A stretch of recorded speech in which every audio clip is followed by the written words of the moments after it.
आरोपी कहता है कि व्हाट्सएप चैट डिलीट कर दो, कुछ रहना नहीं चाहिए। नाबालिग लड़की कहती है सुनो, लेकिन फिर आरोपी कहता है व्हाट्सएप पर बात कर लो या फिर इंस्टाग्राम पर। आरोपी कहता है, उसके बाद लड़की कहती है मैं सामान पैक कर रही हूं और पैक करके आऊंगी, ये लड़की कहती है। लेकिन फिर आरोपी अपना वापस रंग दिखाता है और उस चैट में वो बार बार कहता है, लेकिन उस बीच लड़की कहती है कि किसी के फोन से आपको मैसेज कर दूंगी, मैं आपको पहुंचकर मैसेज करूंगी, बताऊंगी, किसी का भी फोन ले लूंगी।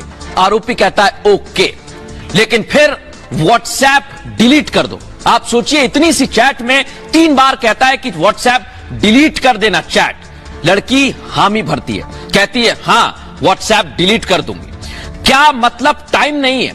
अब बीच की चैट समझ में नहीं आ रही है। आरोपी कहता है टाइम नहीं है, लेकिन लड़की कहती है कि 9 बजे निकलना है, बस चली जाएगी। छोटे छोटे शब्दों में बात होती है। आरोपी कहता है कि पिक भेज देना, पिक मतलब पिक्चर, तस्वीर भेज देना। तो यह आरोपी आखिर किस तस्वीर की बात कर रहा है?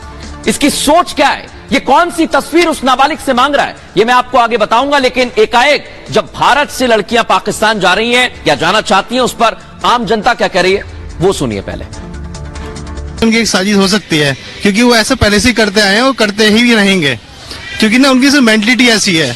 आपको ही पता है क्या रीजन है, कश्मीर की वजह से वो सब ऐसा करते हैं। ऑर्गेनाइज लग रहा है, सिक्वेंशियल चीजों में अगर हो रही हैं लगातार एक के बाद एक।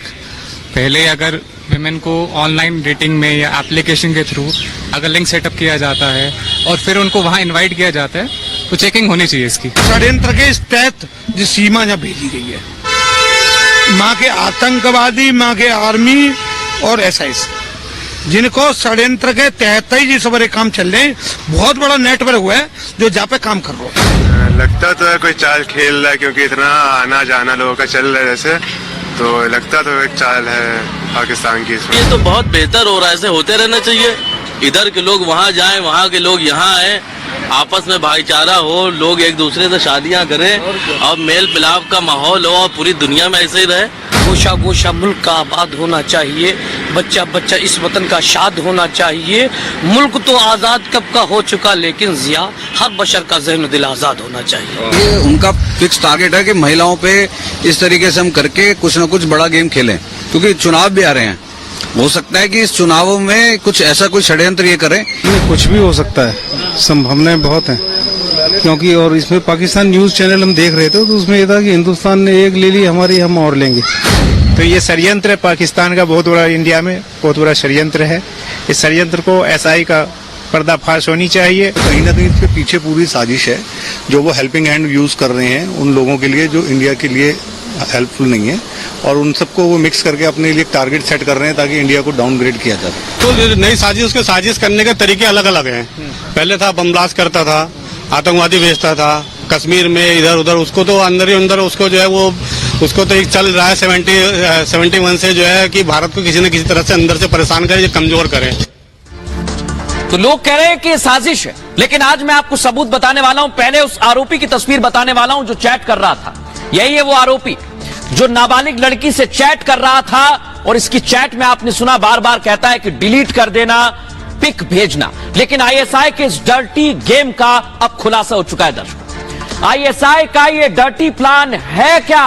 किस प्लान के तहत काम किया जा रहा है? आइए जरा वो बताता हूं आपको। तो ये आप देख रहे हैं, आईएसआई का डर्टी प्लान डिकोड हो गया। लड़की ने आरोपी का नाम असलम लाहौरी बताया, जो मैंने आपको तस्वीर दिखाई। असलम लाहौरी का काम लड़कियों को झांसा देना था, यानी पूरी प्लानिंग के साथ आया। पाकिस्तानी शख्स का नाम असलम लाहौरी उर्फ इरफान है। आपको यह भी बता दें कि आईएसआई के डर्टी गेम का हिस्सा है असलम लाहौरी। नाबालिग के स्कूल की दूसरी लड़कियों से भी इसकी दोस्ती थी, और आप सोचिए असलम के निशाने पर सिर्फ नाबालिग लड़कियां हैं। उनका ब्रेन वॉश करना आसान माना जाता है, उसका काम उनका ब्रेन वॉश करना ही था, और जयपुर पुलिस ने इसे हनी ट्रैप का मामला बताया है। आप सोचिए, असलम ने नाबालिग लड़की को झांसा दिया। एयरपोर्ट पर जाकर उसने, यह भी आपको बता दें कि एयरपोर्ट तक तो वो पहुंच गई थी, लेकिन उससे पहले खुलासा हो गया इंस्टाग्राम पर लाहौरी कई लड़कियों से बात करता था, और असलम का इंस्टाग्राम अकाउंट अब चेक किया जा रहा है। वो भी रडार पर एजेंसियां जांच कर रही हैं। कितनी लड़कियों से वो संपर्क में था, इसकी भी जांच की जा रही है। लाहौरी बार बार चैट डिलीट करने के लिए कह रहा था, यह आपने देखा चैट में। साथ ही उसने नाबालिग से तस्वीर भेजने के लिए भी कहा था कि पिक भेज देना। सवाल यह खड़ा होता है कि वो कौन सी तस्वीर मांग रहा था, उसकी क्या तैयारी थी। अब इसको लेकर हमने डिफेंस एक्सपर्ट से भी बातचीत की है। वो इस मसले को लेकर क्या कुछ कह रहे हैं, आपको वो सुनवाते हैं। सीमा हैदर का केस है, पबजी का केस, और इसके पहले जो आया था सबसे पहला जो केस था वो था इकरा मुलायम का, वो था लूडो के ऊपर में। अब जो आ रहा है अंजू का, और जो फातिमा बन गई हैं मुसलमान वहां जा करके, और उन्होंने मुस्लिम धर्म अख्तियार कर लिया।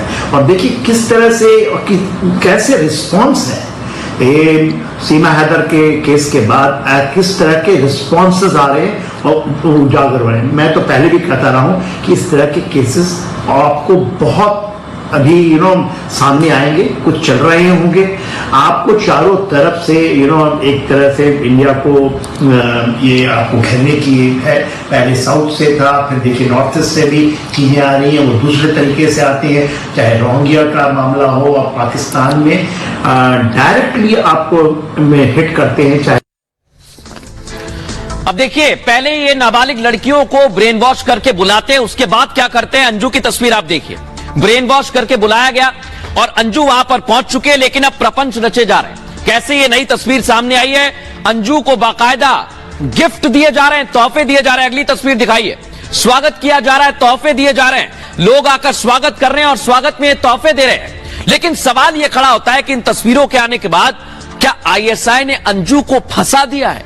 ये तस्वीरें जो आज बता रही हैं, ये सिर्फ और सिर्फ बताने के लिए काफी है कि अंजू का ब्रेन वॉश कर बुलाया गया, उसे तोहफे दिए जा रहे हैं ताकि वो बार बार पाकिस्तान के बारे में कहे। लेकिन कैसे अंजू को फंसाया, अब जरा वो आपको समझाते हैं। ये आप देखिए जरा, अंजू को लेकर पाकिस्तानी मीडिया में दावा किया जा रहा है। अब वो समझिए जरा क्या है। पाकिस्तान में अंजू को महंगे गिफ्ट दिए गए, तस्वीरें भी सामने आई। अंजू को 40 लाख रुपए का, बिल्कुल ठीक सुन रहे हैं आप, 40 लाख रुपए का फ्लैट गिफ्ट में दिया गया है। और अंजू को गिफ्ट देने की कई सारी तस्वीरें भी सामने आ गई हैं। नसरुल्लाह के कई रिश्तेदारों ने अंजू को गिफ्ट दिया है। इतना ही नहीं दर्शकों, अंजू को 20,000 रुपए महीना देने का भी दावा किया जा रहा है। खैबर पख्तूनख्वा की सरकार ने मदद देने का दावा किया, यह भी पाक मीडिया बता रही है। अब नसरुल्लाह और अंजू के बयान बदल गए हैं। कैसे? नसरुल्लाह का बयान बदल गया है। नसरुल्लाह कह रहा है कि अंजू को जान का खतरा है, अगर वो लौटती है भारत तो उसे जान का खतरा है। अंजू भारत लौटेगी तो हमला हो सकता है, यह अब नसरुल्लाह कह रहा है। नसरुल्लाह ने यह बयान दर्शकों आईएसआई के कहने पर ही दिया है, आप समझिए जरा इसे। अंजू को किसी तरह की कोई धमकी तो मिली नहीं है भारत से। सीमा हैदर केस में जहां पाकिस्तान से डकैत धमकी दे रहे थे, ऐसा भी कुछ भारत से सामने नहीं आया। लेकिन नसरुल्लाह ने अब अंजू के इस्लाम कबूलने का भी दावा कर दिया।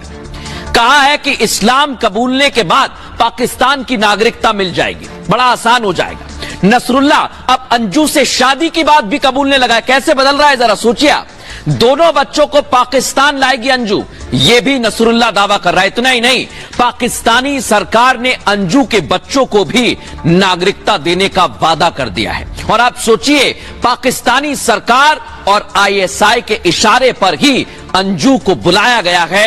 यह साफ हो गया है, यह आप समझिए कि अब साफ हो चुका है कि इसके पीछे साजिश रची जा रही है। लेकिन अब मैं आपको सुनवाता हूं अंजू और अंजू के पति जो इस समय भारत में ही मौजूद है, अरविंद, वो क्या कुछ कह रहे हैं। और इसलिए क्या क्या इशू बना रहे हैं लोग, क्योंकि मेरे दोस्त के पास आई हूँ तो इसलिए इशू बना रहे हैं कि कोई कह रहा है सगाई कर रहे हैं, कोई कह रहा है शादी कर रहे हैं, पर ऐसा कुछ भी नहीं है। मैं बस विजिट पे आई हूँ, लीगली आई हूँ, और अभी मुझे वापस जाना है और बस मैं 1-2 दिन में वापस जा रही हूँ। जैसे और लोग आते हैं घूमने ट्रिप के लिए, ऐसे मैं भी आई हूँ। अच्छी जगह लगी मुझे, इसलिए मैं चाहती हूँ कि मैं दोबारा भी आऊँ वापस, और बच्चों को भी साथ ले आऊँ और उनको भी दिखाऊं घुमाऊं। अच्छा, वो कह रही हैं कि 3 साल पहले ही उन्होंने आपको तलाक के लिए कागजात जो है वो भेज दिए थे। किसको भेजा था? मेरे पास तो कोई कागज आया नहीं है। हाँ, किसके थ्रू आया है? कोई मेरे पास दिल्ली से कोई आया ही नहीं है मेरे पास कागज। आपके पास कोई भी लीगल पेपर नहीं आए हैं? नहीं आए हैं, मेरे पास आए ही नहीं है। उनके वकील की तरफ से कुछ कहा गया हो? ना, वकील भी मेरे से कोई कुछ नहीं बोला है। तो देखिए आप, यहां पर बयान बदल रहे हैं और अरविंद कह रहे हैं कि उन्हें कोई तलाक के पेपर नहीं मिले, लेकिन इधर आप देखिए, अंजू नाबालिग लड़की और ये आईएसआई, पहले फंसाया गया अंजू को और नाबालिग को भी फंसाने की तैयारी थी, लेकिन अंजू की ही तरह नाबालिग को फंसाया गया है। अंजू 3 साल से ट्राई कर रही थी, इधर 1 साल से चैट चल रही थी, लेकिन दोनों में क्या समानताएं हैं अब जरा वो आप समझिए। ये आप देखिए जरा, नाबालिग जो लड़की प्यार में पाकिस्तान जा रही थी वो आपने देखा, और इधर अंजू है जो मोहब्बत में पाकिस्तान जा चुकी है, पहुंच चुकी है। अब इधर नाबालिग परिवार को छोड़कर जा रही थी, अंजू ने अपने बच्चों को छोड़ दिया है, अपने पति को छोड़ दिया है, वो पाकिस्तान चली गई है। अब नाबालिग में समानता है और देखिए आप, परिवार को तो छोड़कर जा ही रही थी, लेकिन इसके अलावा झूठी कहानी बताई गई और झूठ बोलने के लिए नाबालिग से कहा गया। अंजू को आप देखिए, अंजू तो झूठ बोलकर गई है, कदम कदम पर उसने झूठ बोला है। नाबालिग लड़की का ब्रेन वॉश किया जा चुका था और इधर अंजू का ब्रेन वॉश करके ही पाकिस्तान बुलाया गया है। लाहौर जाने के लिए नाबालिग लड़की एयरपोर्ट पहुंच गई थी, आपने देख लिया, लेकिन अंजू ने झूठ बोला, वो गोवा का बताकर लाहौर पहुंच गई, ये बाद में सामने आया। और आप ये भी समझिए कि नाबालिग लड़की के लिए 2 लड़के वहां पर ऑलरेडी मौजूद थे, मदद करने के लिए गए थे, लेकिन अंजू को वीजा पासपोर्ट दिया गया, 3 साल बाद दिया गया, यह भी प्लान का हिस्सा है। और नाबालिग लड़की एयरपोर्ट पर ही पकड़ी गई, लेकिन अंजू ने बाघा बॉर्डर का रास्ता लिया और फिर अंजू पाकिस्तान पहुंच गई है। लेकिन एक और खास बात है, राजस्थान के संवेदनशील क्षेत्र में घर है नाबालिग लड़की का, और अंजू का भी घर राजस्थान के बहुत सेंसिटिव इलाके में। दर्शकों आप समझिए, इसमें बहुत कुछ है, आगे इसके पीछे की कहानी भी मैं आपको बताऊंगा, लेकिन उससे पहले बताता हूं कि इस मसले को लेकर राजस्थान पुलिस क्या कुछ कह रही है, जरा वो आपको सुनना चाहिए। फिर इसको गहनता से पूछताछ किया तो इसने बताया कि मैं श्रीमाधोपुर की रहने वाली हूँ और चोमू में पढ़ती हूँ, और मेरी इंस्टाग्राम पे एक असलम नाम के लड़के से दोस्ती हुई है। उसका नाम भी असलम है कि नहीं, लेकिन इंस्टाग्राम पे उसने अपना नाम असलम बताया। आपस में बातचीत के दौरान उसने अपना इंस्टाग्राम का कन्वर्सेशन किया और एक दूसरे से फ्रेंडशिप हुई। फ्रेंडशिप के उसने मिलने के लिए बुलाया और मैंने मिलने के लिए पूछा तो उसने कहा कि एयरपोर्ट पे आ जाओ और वहाँ का लाहौर का टिकट लो और लाहौर में मैं आपके साथ हूं। तो पुलिस ने बताया कि कैसे पूरा प्लान किया जा रहा था, लेकिन इस पूरी कहानी में 3 किरदार हैं और तीनों में एक समानता है। ये आप देखिए जरा, सीमा नजर आ रही है, अंजू नजर आ रही है और नाबालिग लड़की, लेकिन इन तीनों का कनेक्शन दर्शकों सेना से है, और इसलिए हम कह रहे हैं कि आईएसआई खास प्लान के तहत काम कर रहा है। ये तो आपने देख लिया कि आईएसआई खास प्लान के तहत काम कर रहा है क्योंकि तीनों का संबंध सेना से है, लेकिन इसके पीछे की कहानी क्या है, वजह क्या है, अब जरा वो समझ लीजिए कि आईएसआई के टारगेट पर सेना। अंजू पाकिस्तान चली गई है, लेकिन अंजू के दादा बीएसएफ में थे, ग्वालियर में अंजू का मायका है, यानी उसका घर था, और ग्वालियर में सेना का एयरबेस है, एयरफोर्स का एयरबेस है। आप सोचिए, इस वजह से यह बहुत संवेदनशील इलाका है। दर्शकों, करगिल की जंग में आपको याद होगा मिराज ने यहीं से उड़ान भरी थी, और अंजू के चाचा बीएसएफ में तैनात हैं, परिवार सेना में है, इसलिए अंजू को बुलाया गया है। यह सेना का पूरी तरह से आईएसआई का प्लान है, और सेना से जुड़ी अहम जानकारी आईएसआई चाहता है, यह पूरी तैयारी है। वहीं नाबालिग का कनेक्शन कैसे? नाबालिग के पिता भी फौज में हैं, बिल्कुल ठीक सुन रहे हैं आप। नाबालिग सीकर की रहने वाली है। सीकर का इलाका सैनिकों की धरती के तौर पर पहचाना जाता है, बहुत संख्या है वहां पर सैनिकों की, और इसके साथ साथ सीकर और झुंझुनू में बहुत सी संख्या सैनिकों की है, इसलिए वहां पर निशाना बनाया गया। नाबालिग के जरिए आईएसआई के निशाने पर सैनिक हैं, सेना के जवान हैं। आप सोचिए, और आपको यह भी जानकारी दे दे कि हमारे सहयोगी वहां पर पहुंचे और उन्होंने भी जानकारी जुटाई है, वो भी आपको सुनवाते हैं। जो नाबालिग है, नाबालिग के लड़की के माता पिता जो है वो ग्रामीण है, इसके फादर जो है वो बीएसएफ में है।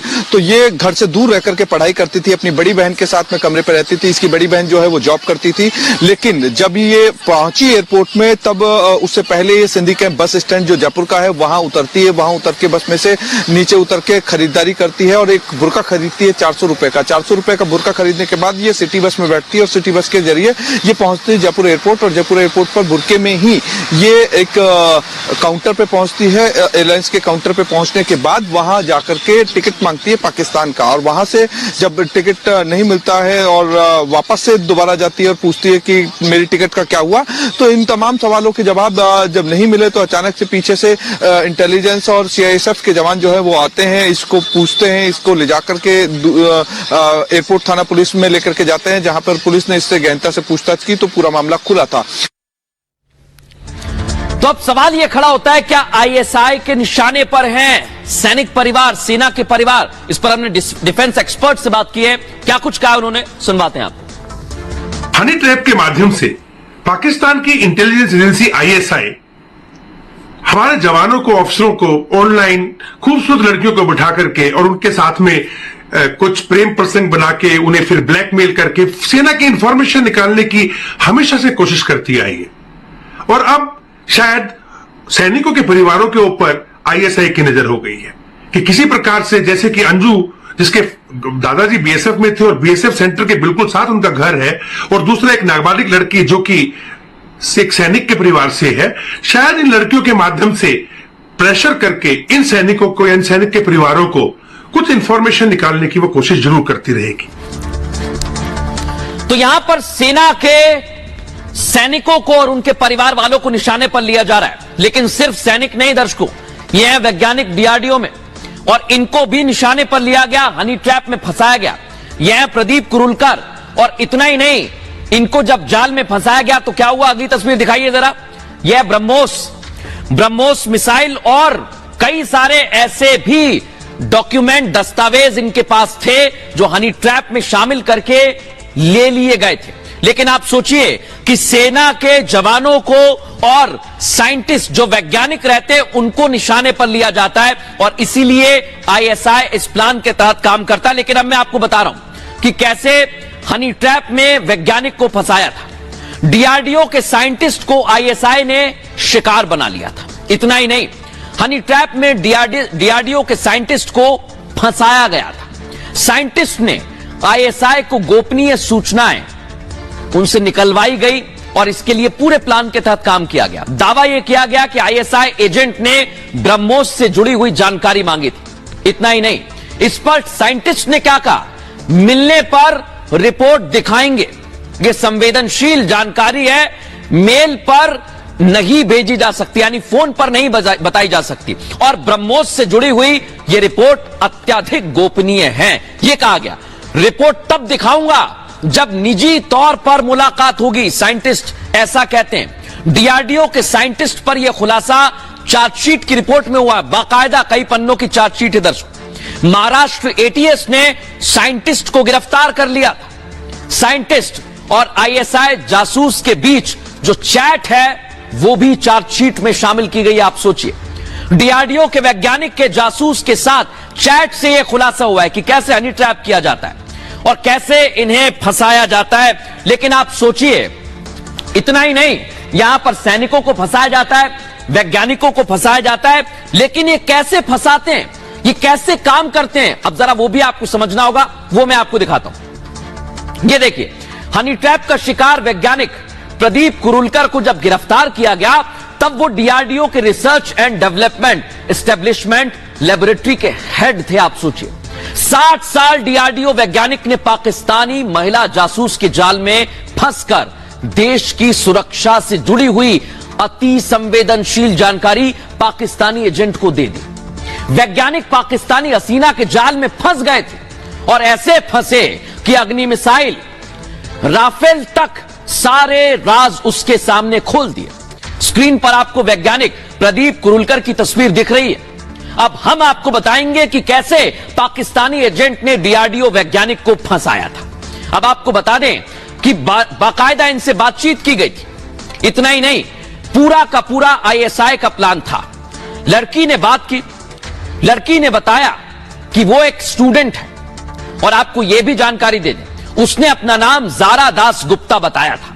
लड़की ने कहा, वैज्ञानिक प्रदीप कुरुलकर की मैं बड़ी फैन हूं, लंदन में जिस विषय की पढ़ाई कर रही है उसमें वैज्ञानिक प्रदीप कुरुलकर की मदद चाहिए। सोचिए कैसे प्लान बनाया। जिस नंबर से मैसेज आया वो था +91, जो कि भारत का कोड है, यानी भारत के नंबर से वैज्ञानिक को मैसेज आया तो शक नहीं हुआ। लेकिन आईएसआई की ट्रेंड एजेंट ने वैज्ञानिक को बातों ही बातों में दर्शकों फंसा लिया। जल्द ही जासूस छात्रा से वैज्ञानिक की प्रेमिका बन गई और वैज्ञानिक के साथ लंबी लंबी बातचीत होने लगी थी। फंसाने के लिए लड़की ने न्यूट कॉल करने भी शुरू कर दिए थे। इतना ही नहीं, वैज्ञानिक फंस गए तो कहा कि रिसर्च की जानकारी चाहिए। लड़की ने वैज्ञानिक से दस्तावेजों की भी मांग की, पूछा कितनी मिसाइलें, किस तकनीक का इस्तेमाल किया जा रहा है। वैज्ञानिक के मुताबिक जानकारी देते चले गए। पाक जासूस को डायग्राम, फोटोज बनाकर भी भेज दिया। आप सोचिए, प्रदीप ने 2 और वैज्ञानिकों के नंबर भी लड़की को दे दिए और पाकिस्तानी जासूस ने उन वैज्ञानिकों से भी संपर्क किया, लेकिन दोनों वैज्ञानिक पाकिस्तानी जाल को समझ गए और फिर वो उस जाल से बाहर आ गए। तो यह आपने देख लिया कि कैसे वैज्ञानिक को फंसाया गया। लेकिन अब आपको सुनवाते हैं कर्नल टीपी त्यागी इस पर क्या कुछ कह रहे हैं, सुनिए जरा। डीआरडीओ के साइंटिस्ट श्री प्रदीप कुरुलकर जी कोई एवरेज साइंटिस्ट नहीं है, बल्कि डीआरडीओ के रिसर्च एंड डेवलपमेंट विंग के डायरेक्टर है। लिहाजा उनको एक्सेस थी सभी क्लासिफाइड इंफॉर्मेशन की। उन्होंने पाकिस्तान की उस लेडी ज़ारा दास गुप्ता को इंफॉर्मेशन दी ब्रह्मोस मिसाइल की, मीटियोर मिसाइल की। इसके ऊपर रोक लगाने के लिए आवश्यकता यह है कि अब हमें सारी क्लासिफाइड इंफॉर्मेशन सिक्योरिटी कंटेनर्स में रखनी चाहिए, उसमें इंक्लूजन डिटेक्शन सिस्टम्स लागू करने चाहिए। हर साइंटिस्ट से एक एफिडेविट लेना चाहिए कि वो किसी भी तरह की क्लासिफाइड इंफॉर्मेशन को किसी दूसरे को शेयर नहीं करेगा। और सबसे बड़ी आवश्यकता है इस समय नेशनलिज्म पैदा करने की, कैरेक्टर बिल्डिंग की, ताकि इस किस्म की घटनाएं दोबारा ना हो। एक लेटेस्ट इवैल्यूएशन अगर करी जाए कि आईएसआई या पाकिस्तान जो भी कह लीजिए, क्योंकि जब हनी ट्रैप का मामला है तो it is not only Pakistan but it is ISI, और साथ ही साथ पाकिस्तान इसलिए क्योंकि पाकिस्तान की आवाम इसमें इन्वॉल्व करते हैं। वो अपने आप में एक बहुत बड़ा ये साजिश है जहां आप उन लड़के और लड़कियों को तैयार करते हैं शुरू से ही, जो कि लैंग्वेज के पॉइंट ऑफ व्यू से, घुल मिलने के पॉइंट ऑफ व्यू से, smartness, beautiful, well built, sexily built, मैं यहां तक भी कहूंगा, उसके बेसिस पर आप एजेंट्स का सिलेक्शन करते हैं। तो देखा आपने, सावधान करने के लिए। लेकिन अब मैं आपको अगली तस्वीर दिखाने वाला हूं और अगली खबर का रुख करेंगे हम, जो कि है कश्मीर की। प्रधानमंत्री नरेंद्र मोदी ने कश्मीर की तस्वीर को बदल दिया है। जैसा मैंने शुरू में कहा, वैसी तस्वीर आज मैं आपको दिखाने वाला हूं। 30 साल पहले जो तस्वीर थी आप देखिए, 92 की तस्वीर है ये, और यहां पर प्रधानमंत्री नरेंद्र मोदी आपको हाथों में तिरंगा लिए नजर आ रहे हैं। लेकिन इसके बाद कश्मीर में क्या हुआ, प्रधानमंत्री बने, उसके बाद अगली तस्वीर दिखाइए जरा, ये आप देखिए जरा। 26 जनवरी और 15 अगस्त पर तिरंगा फहराया जा रहा है। ये लाल चौक की तस्वीर आप देख रहे हैं, यानी लाल चौक अब बदल गया है। कैसे बदल गया है, इतना ही नहीं, ये तो देशभक्ति की बात है, लेकिन अब वहां पर त्योहार मनाया जा रहा है। अगली तस्वीर दिखाइए जरा।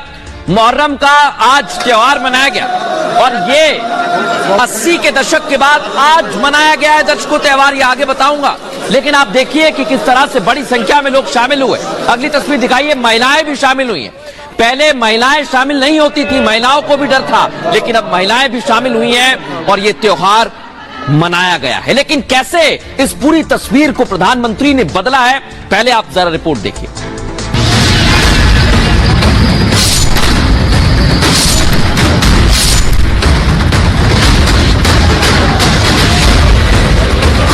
जम्मू कश्मीर के लाल चौक से आई मुहर्रम की तस्वीरें इस बात की गवाही दे रही है कि मोदी सरकार में कैसे कश्मीर की तस्वीर बदल रही है। कश्मीर का लाल चौक जिसे कश्मीर का दिल भी कहा जाता है, वहां पिछले 33 सालों से मुहर्रम का जुलूस नहीं निकल रहा था। लेकिन मोदी सरकार के एक बड़े फैसले ने अब घाटी में सब कुछ बदल दिया। संविधान के अनुच्छेद 370 के खंड 1 के साथ पठित अनुच्छेद 370 के खंड 3 द्वारा प्रदत्त शक्तियों का प्रयोग करते हुए राष्ट्रपति संसद की सिफारिश पर यह घोषणा करते हैं कि यह दिनांक जिस दिन भारत के राष्ट्रपति द्वारा इस घोषणा पर हस्ताक्षर किए जाएंगे, उस दिन से अनुच्छेद 370 के सभी खंड लागू नहीं होंगे। लाल चौक पर अब देश की आन बान शान तिरंगा पूरे सम्मान के साथ फहराया जाता है। वहीं अब 34 साल बाद कश्मीर के शिया मुसलमानों ने मुहर्रम का जुलूस निकाला है। ये दिखाता है कि कश्मीर बदल रहा है। तो कश्मीर बदल रहा है, लेकिन कितना बदल गया है और कैसे बदला है, अब मैं आपको बताने वाला हूं। क्योंकि प्रधानमंत्री नरेंद्र मोदी ने यह संकल्प लिया था कि वो कश्मीर के हालात को बदलेंगे। जम्मू कश्मीर में कितना बदलाव हुआ है, आइए जरा वो आपको दिखाता हूं। ये आप देख रहे हैं प्रधानमंत्री नरेंद्र मोदी हैं और इधर कश्मीर में मुहर्रम का जुलूस निकाला गया।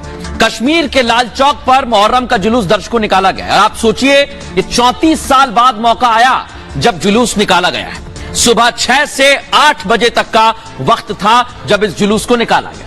जुलूस में शिया समुदाय के हजारों लोग शामिल हुए दर्शकों। इतना ही नहीं, महिलाओं के साथ बच्चे और युवाओं ने भी इसमें शिरकत की।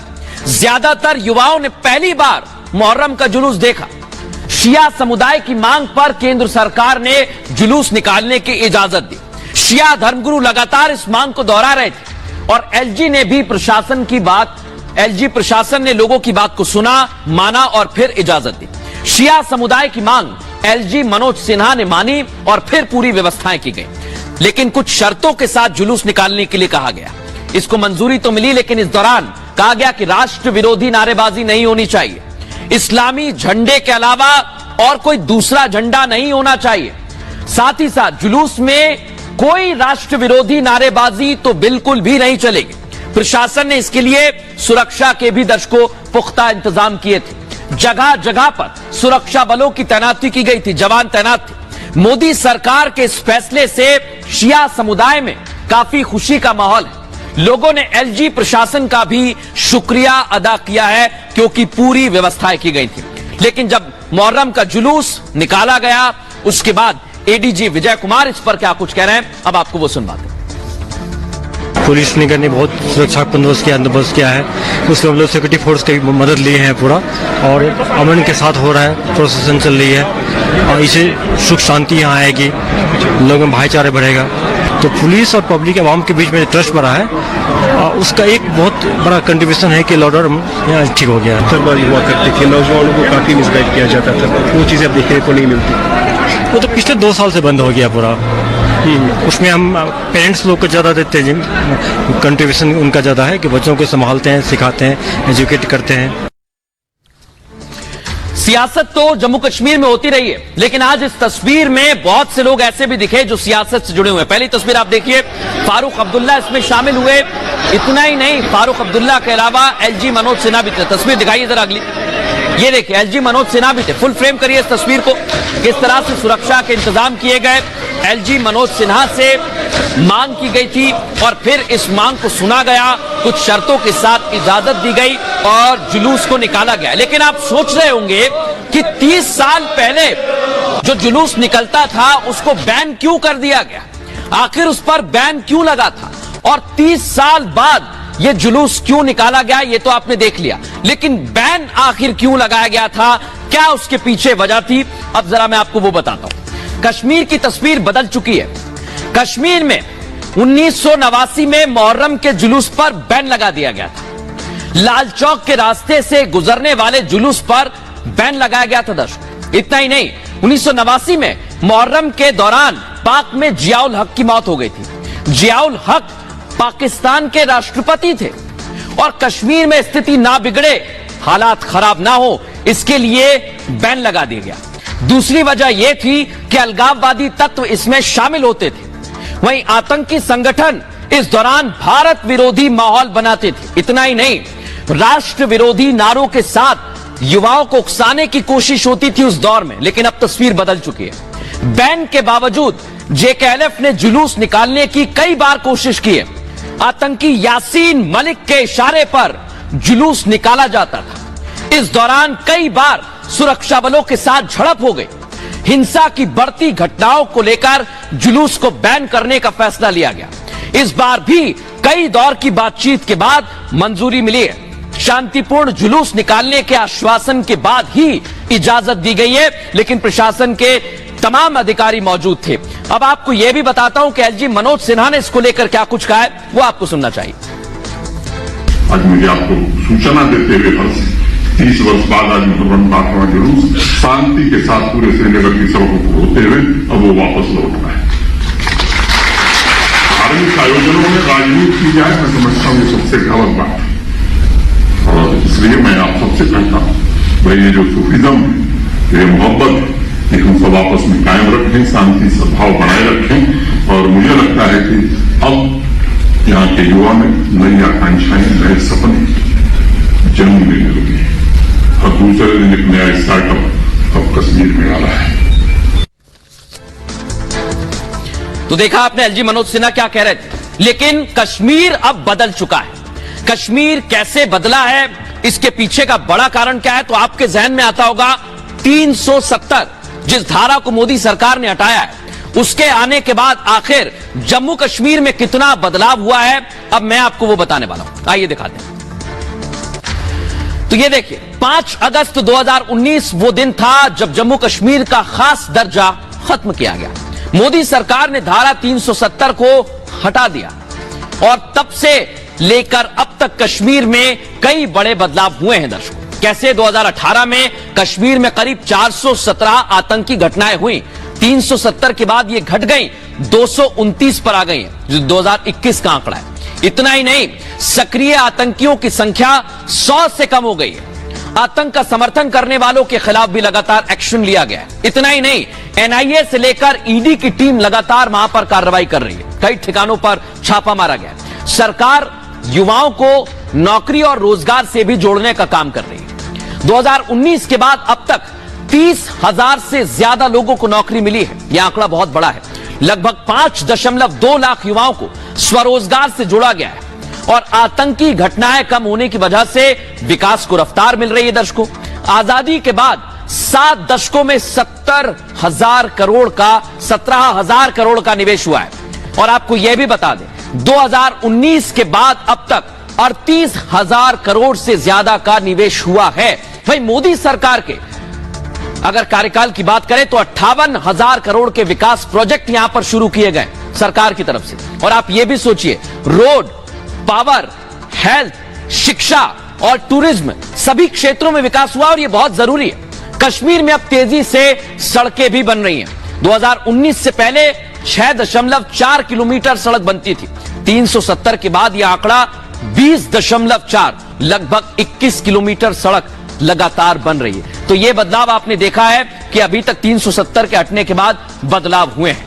लेकिन अब आगे बढ़ेंगे और आज की एक और बड़ी खबर मैं आपको बताने वाला हूं, क्योंकि जहां कश्मीर की तस्वीर बदल रही है, लेकिन 2024 को लेकर भी प्रधानमंत्री नरेंद्र मोदी ने तैयारी कर ली है और अपनी टीम को तैयार कर लिया है। यानी मोदी की टीम इंडिया तैयार है। पहले मैं आपको तस्वीर दिखाता हूं, यह आप देखिए। प्रधानमंत्री नरेंद्र मोदी लगातार बैठकें कर रहे हैं, लोगों को रणनीति और मंत्र भी बता रहे हैं करना क्या है और उसके लिए क्या किया। अगली तस्वीर दिखाइए जरा। टीम तैयार कर ली, आप देखिए जरा।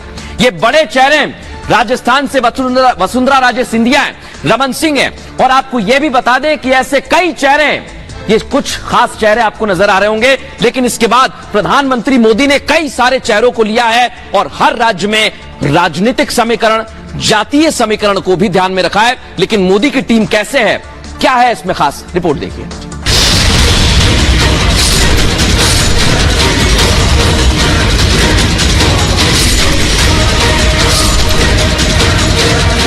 मोदी अपनी टीम के साथ मैदान में उतर चुके हैं।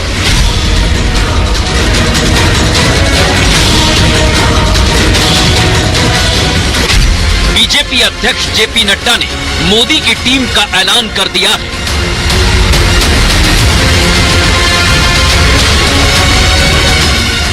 मोदी की टीम इंडिया के ऐलान को सत्ता की लड़ाई में मास्टर स्ट्रोक माना जा रहा है, जिसमें 2024